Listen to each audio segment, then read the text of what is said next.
Fikirini kwa makini, ni daraja gani anayopewa huyu ndugu yetu katika kanisa. Bwana wetu Yesu Kristo aliyetumwa na Baba ili kuwakomboa wanadamu, naye mwenyewe aliwatuma mitume duniani, mitume thenashara, ili baada ya kujazwa nguvu ya Roho Mtakatifu waihubiri Injili, na wakiwakusanya watu wote katika zizi moja, wawatakatifuze na kuwaongoza. Lakini ili utume huo upate kuendelea mpaka ukamilifu wa dahari, mitume waliwachagua wasaidizi wao, wakawapa paji la Roho Mtakatifu kwa kuwawekea mikono. Wamelipokea kutoka kwa Kristo, na kwa tendo hilo toka kizazi hata kizazi, kwa njia ya urithi usiokatizwa wa maaskofu, umeendelezwa mpaka duniani utume uliokabidhiwa kwa Kristo kwa mitume, na kazi ya Mwokozi inaendelea na kusitawi hadi nyakati zetu. Katika nafasi ya askofu anayezungukwa na mapadre wake, yupo kati yenu Bwana wetu Yesu Kristo kwa milele. Maana katika huduma ya askofu, Kristo mwenyewe anaendelea kuihubiri Injili na kuwagawia waamini mafumbo ya imani. Tena katika ubaba wa askofu, yeye mwenyewe anaongeza mwili wake viungo vipya na kuviunganisha. Yeye mwenyewe katika hekima na busara ya askofu ndiye mwenyewe anayeongezea ninyi katika hija ya hapa duniani hadi kuifikia heri ya milele. Hivyo basi, mpokeeni kwa moyo wa shukrani na furaha huyu ndugu yetu ambaye sisi maaskofu kwa kumwekea mikono tunamuunganisha katika urika wetu. Tena mheshimuni kama mtumishi wa Kristo na mgawaji wa mafumbo ya Mungu. Maana yeye huduma ya Roho Mtakatifu, maana yeye amekabidhiwa ushuhuda wa Injili ya ukweli na huduma ya Roho Mtakatifu na ya haki. Nanyi yakumbukeni maneno ya Kristo asemaye na mitume,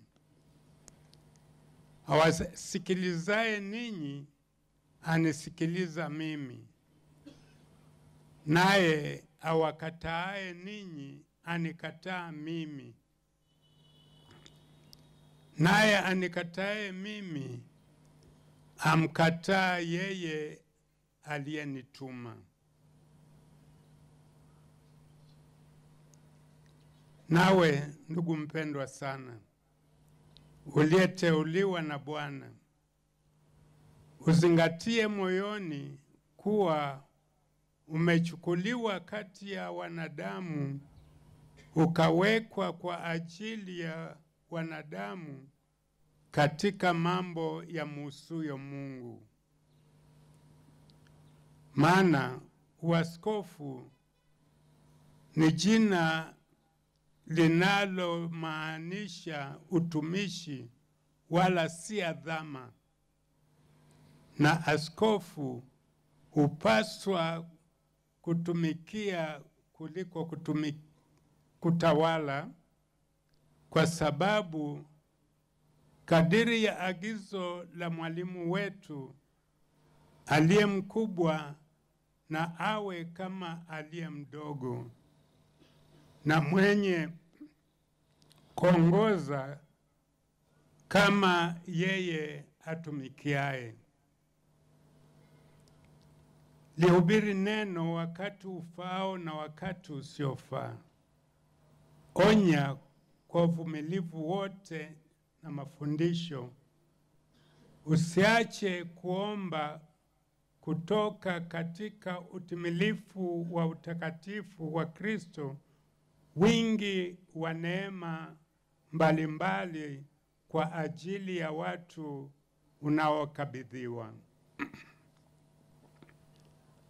Uwe mgawaji wa mafumbo ya Kristo, msimamizi na mlinzi mwaminifu. Katika kanisa unalokabidhiwa, umeteuliwa na Baba ili uiongoze familia yake.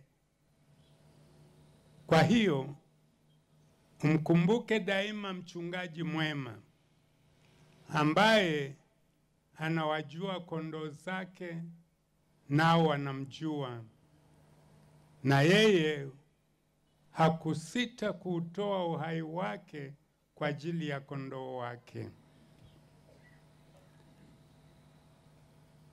Wapende wote unaokabidhiwa na Mungu kwa upendo wa kibaba na kindugu. Kwanza mapadre na mashemasi, washiriki wako katika utumishi wa Kristo,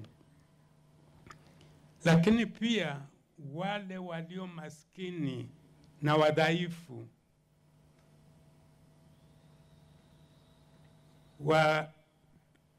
wasafiri na wageni.